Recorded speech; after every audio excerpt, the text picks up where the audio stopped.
Hello and welcome to day 23.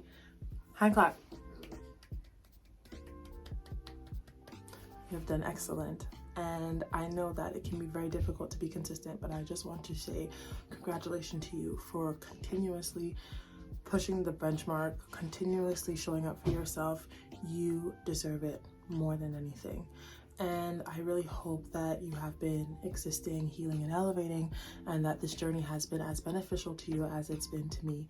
This journey of healing and wellness to a better and stronger you. Let's get into today's quote. However, before we start, you know we always have to do this.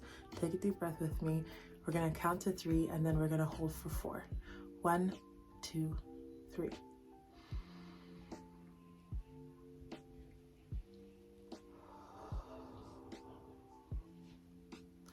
Now, when you're doing that, I just want you to take in where you are, feel the ground beneath your feet, feel your chest exhale, feel that weight kind of fall off of you. It's going to be really beautiful and helpful. All right, let's try it one more time. On the count of 3. 1, 2, 3.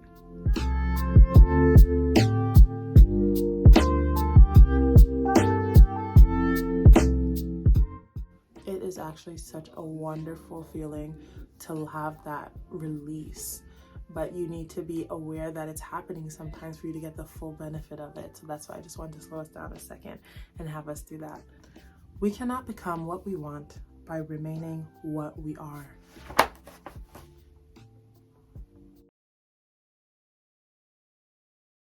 Ma'am, nasty.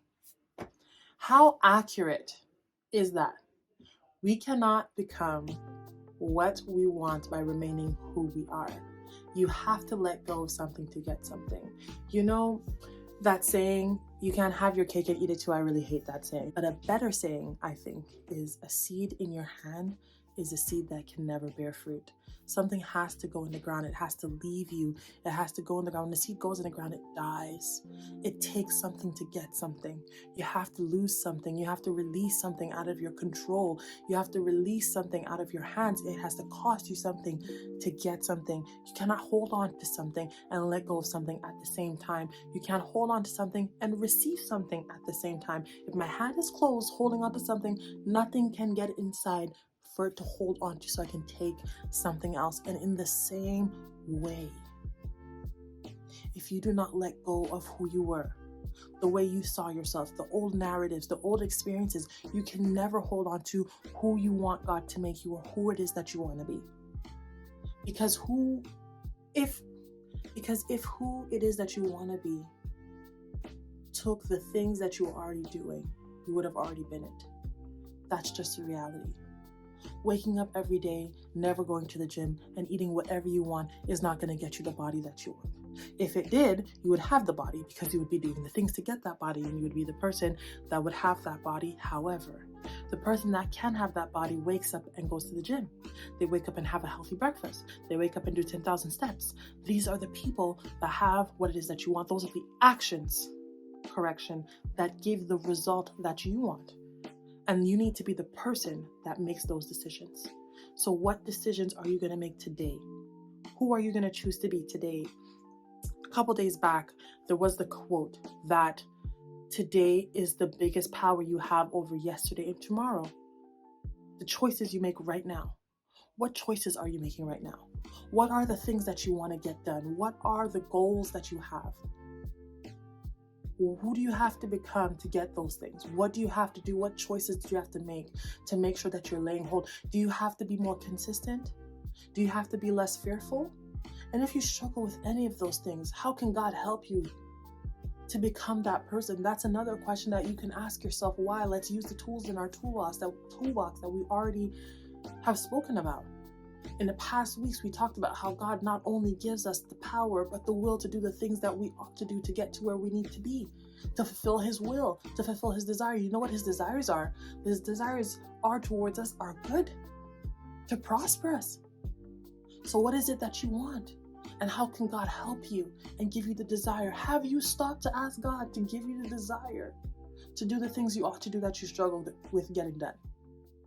Have you done that? Have you taken the time to say, God, help me Help me to be the person that can get these things. Help me, give me the desire to go to the gym. Give me the desire to be more consistent with my content. Give me the desire, Lord God, to make more content. Give me the desire to be consistent in my workout regime. Give me the desire, Lord God, to be more confident, to be more bold, to raise my hand more, to participate, to engage, to put myself out there. Give me the desire. Give me the strength. We got to use our words. Closed mouths don't get fed. If you need help with something, God is able to help you. But have you asked Him to help you with that? These are the questions. These are the actions. This is the person. This is what needs to be done. So, in order for you to have what you want, you need to let go of who you are. That is you taking accountability. We have another day using the tools in our toolkit again. A couple of days ago, we spoke about the fact that the enemy is sometimes us. So are you being your biggest enemy by holding on to that old perspective, by allowing yourself to stay in that victimized identity? Yes, that person hurt you. Yes, this thing happened to you. No, it wasn't fair. And you know what? God wasn't happy with the fact that that happened to you either. God doesn't want to see us in pain, but can He use it to better you? Yes. But you have to let it go.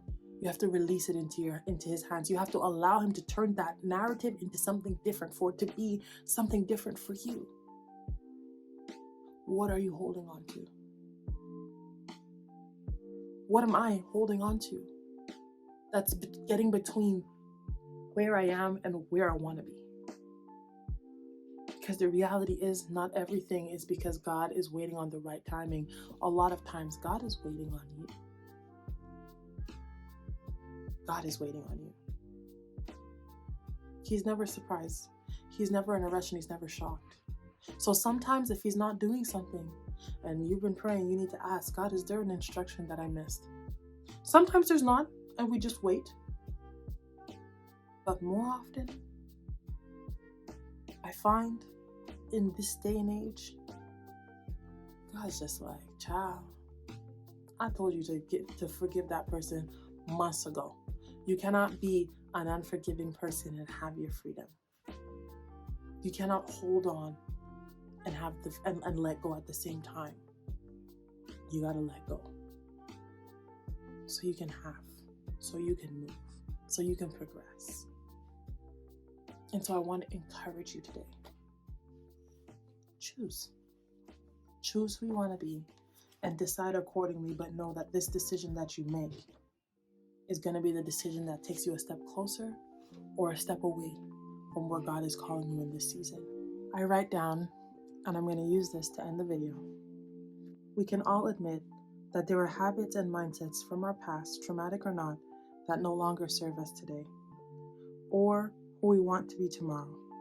With this said, take a moment to think of what some of these characteristics and habits may be. These parts of who we are take up space needed for change and growth. Like the lid on a cup, if we wish to surpass the barriers and blockages, we must remove the old in order to have the new. God bless you.